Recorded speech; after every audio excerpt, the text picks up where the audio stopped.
ঠিক আছে মেজো বৌদি, আমরা ইস্ত্রি করে নেবো। তুমি তোমার জামা কাপড়গুলো দিতে পারো, করছি যখন একবার সবারটাই করে দিই। দাও না, আমরা করে দিচ্ছি। ঠিক বলছো তো? হ্যাঁ ঠিক বলছি।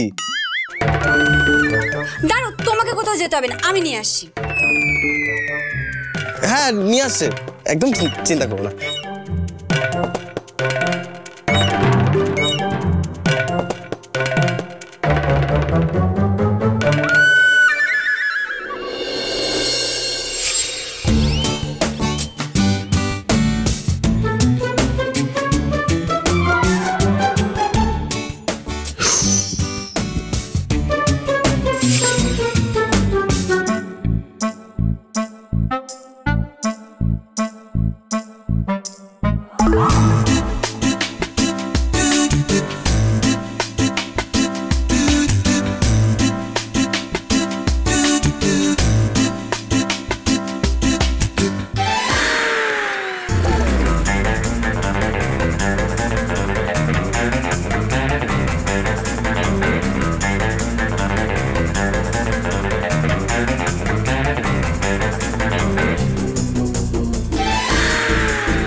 পোড়া পোড়া গন্ধ বেরোচ্ছে না?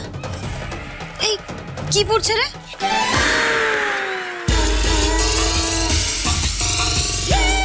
শুভ, এটা কি করলে তুমি? তুমি জানো ড্রেসটা কত এক্সপেন্সিভ? কোন আইডিয়া আছে তোমার? আইডিয়া নেই তো।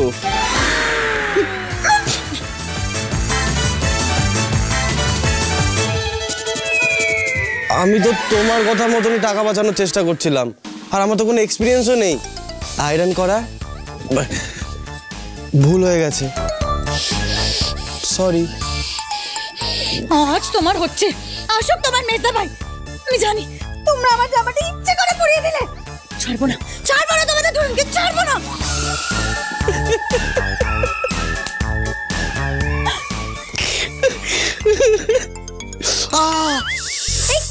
কি হলো? ছাকা লেগেছে। ছাকা লেগেছে? জল দিতে হবে। কোথায়? তোর সাথে মজা করলাম।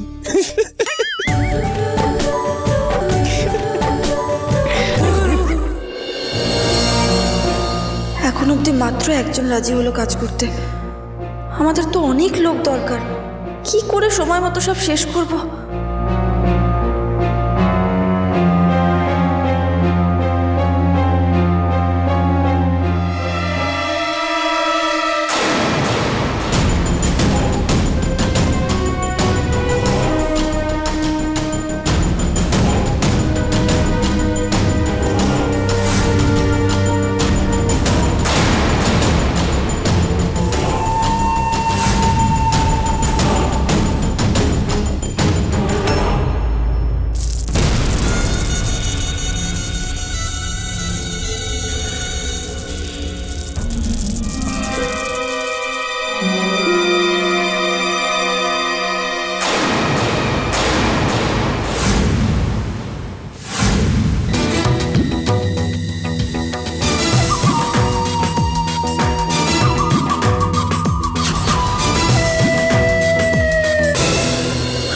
দেখি তুমি তো একেবারে মুখ থুবড়ে পড়ে গেলে। কি ভেবেছিলে বাড়ি বাড়ি গিয়ে সাহায্যের ভিক্ষা চাইবে, কিন্তু কেউ তো সাহায্য করলো না, তাই না?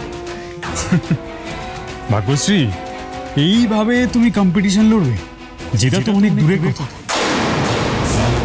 তুমি ফালতু সময় নষ্ট করছো। কি ভেবেছো এই পাড়ার অ্যামেচার মহিলাদের নিয়ে তুমি কম্পিটিশন জিতবে? কোনো প্রফেশনাল কাজে যে না আছে কোনো ট্রেনিং, না আছে কোনো এক্সপিরিয়েন্স, আর এদের ভরসায় তুমি কম্পিটিশন জিতবে? তার থেকে তোমাকে একটা অ্যাডভাইস দিচ্ছি, ফ্রি অ্যাডভাইস।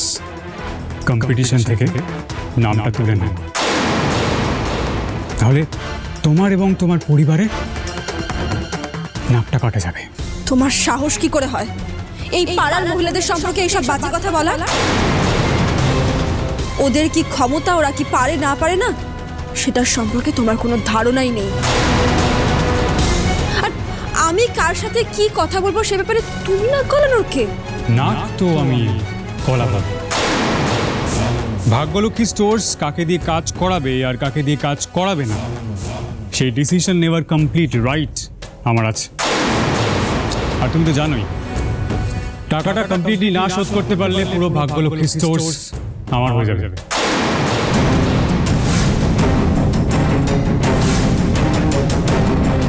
সেই আশাতেই থাকো।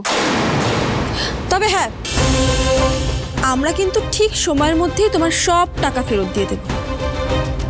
আর হ্যাঁ, এই ভাগ্যলক্ষ্মী স্টোর্সের দিকে না এর আগে অনেকে থাবা বসানোর চেষ্টা করেছিল, কিন্তু পারেনি। তুমিও পারবে না।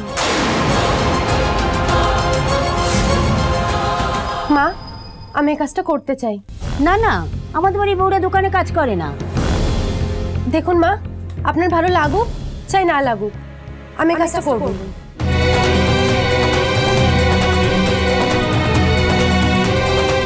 ভাগ্যশ্রীদের সত্যি খুব সাহায্যের দরকার গো।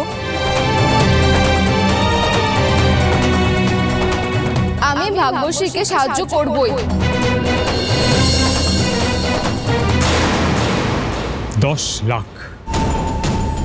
10 লাখ টাকা ভাগ্যশ্রী সরকার, 10 লাখ জোগাড় করা এতটা সহজ কথা নয়। এখনো পর্যন্ত তো একটা টাকাও জোগাড় করে উঠতে পারোনি তোমরা। ডিলটা মাথায় আছে তো? সময় কিন্তু পেরিয়ে যাচ্ছে।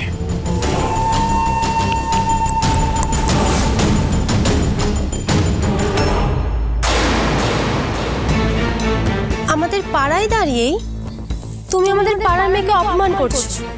তোমার সাহস তো কম নয়। কি বলেছিলে বেশ? আমাদের যথেষ্ট পড়াশোনা নেই, ট্রেনিং নেই, তাই না? তুমি আমাদের ভাগ্যশ্রীকে চ্যালেঞ্জ করছো, আর আমরা ওর হয়ে সেই চ্যালেঞ্জটা স্বীকার করলাম।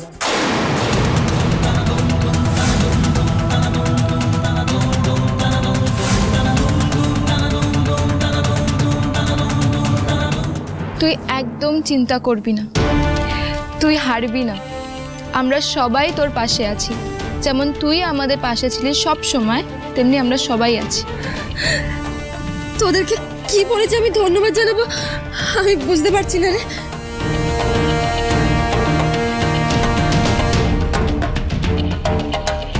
দেখলে তো, হয়তো অনেক টাকা রোজগার করতে পারিনি, কিন্তু এত বছরে এই ভালোবাসা, এই বিশ্বাসগুলো অর্জন করেছি।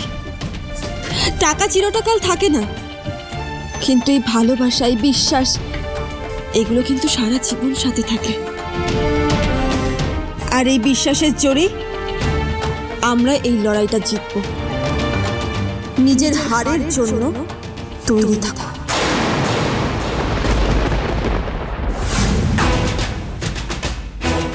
বেশ, তাহলে দেখা যাক কে জেতে আর কে হারে।